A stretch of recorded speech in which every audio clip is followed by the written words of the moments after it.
நம் முன்னோர்கள் ஒன்றும் முட்டாள்கள் கிடையாது. அவர்கள் எதை செய்தாலும் அதில் 1000 நன்மைகள் இருக்கும்.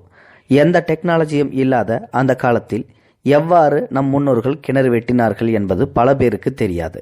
கிணறு அமைப்பது என்பது அத்தனை எளிதான காரியமும் இல்லை. பலரின் உழைப்பில் தோண்டிய கிணற்றில் தண்ணீர் வரவில்லை என்றால் அத்தனை பேரின் உழைப்பும் பாழாகி விடுகின்றது. மேலும் பண விரயமும் ஏற்படுகின்றது. அப்படி ஏற்படாமல் இருக்க என்ன செய்ய வேண்டும்? மனையின் குறிப்பிட்ட ஏதாவது ஒரு பகுதியில் அதிக அளவு பச்சை பசேலென புற்கள் வளர்ந்திருந்தால் அந்த இனத்தில் கிணறு தோண்ட குறைந்த ஆழத்தில் நீரூற்று தோன்றும் என்கின்றனர். சரி, நீரூற்று இருக்கும். ஆனால் நல்ல நீரூற்று என எப்படி அறிவது? நவதானியங்களை அரைத்து கிணறு வெட்ட வேண்டிய நிலத்தில் முதல் நாள் இரவு தூவிவிட வேண்டும். அடுத்த நாள் கவனித்தால் எறும்புகள் இவற்றை சேகரித்து ஒரே இடத்தில் கொண்டு சென்று சேர்த்த அடையாளங்கள், அதாவது தடயங்கள் இருக்குமாம். அந்த இடத்தில் கிணறு வெட்டினால் தூய சிறப்பான நன்னீர் கிடைக்கும் என்கின்றனர். சரி, நல்ல தண்ணீரும் கிடைத்துவிட்டது. கோடை காலத்திலும் வற்றாத நீர் ஊற்று எந்த இடத்தில் இருக்கிறது என்று பார்க்க வேண்டாமா?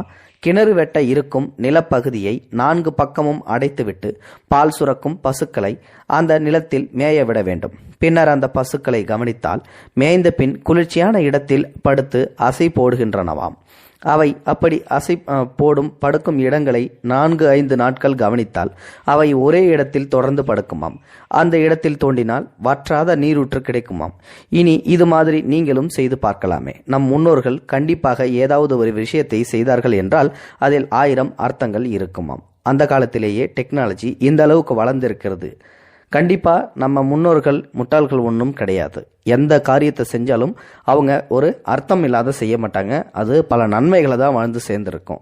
கிணறு வெட்டுறதுக்கு எவ்வளவு டெக்னாலஜி வந்தாலும் இப்போ வரைக்குமே ஒரு தேங்காயையோ இல்லாட்டி நம்ம முன்னோர்கள் பயன்படுத்தின அந்த நவதானியத்தை போடுறது, இல்லை பச்சை பசேர்னு இருக்கிற இடத்த பார்க்கறது நம்மளோட அறிவு திறனை சோதிக்கிறதுக்கு அர்த்தமாகும். கண்டிப்பாக இந்த வீடியோ பற்றின கருத்துக்களை மறக்காம உங்களோட கமெண்ட் பாக்ஸில் சொல்லுங்கள். முடிந்த அளவுக்கு இந்த வீடியோ மற்றவங்களுக்கு ஷேர் பண்ணி விடுங்க. கூடவே நம்ம சேனலையும் சப்ஸ்கிரைப் பண்ணி விட்டுருங்க. தேங்க்யூ ஃபார் வாட்சிங். இது போன்ற செய்திகளை உடனுக்குடன் நீங்கள் தெரிந்து கொள்ள மறக்காமல் எங்களுடைய சேனலை சப்ஸ்கிரைப் செய்யவும், கூடவே பக்கத்தில் வரும் பெல் ஐக்கானையும் கிளிக் செய்யவும்.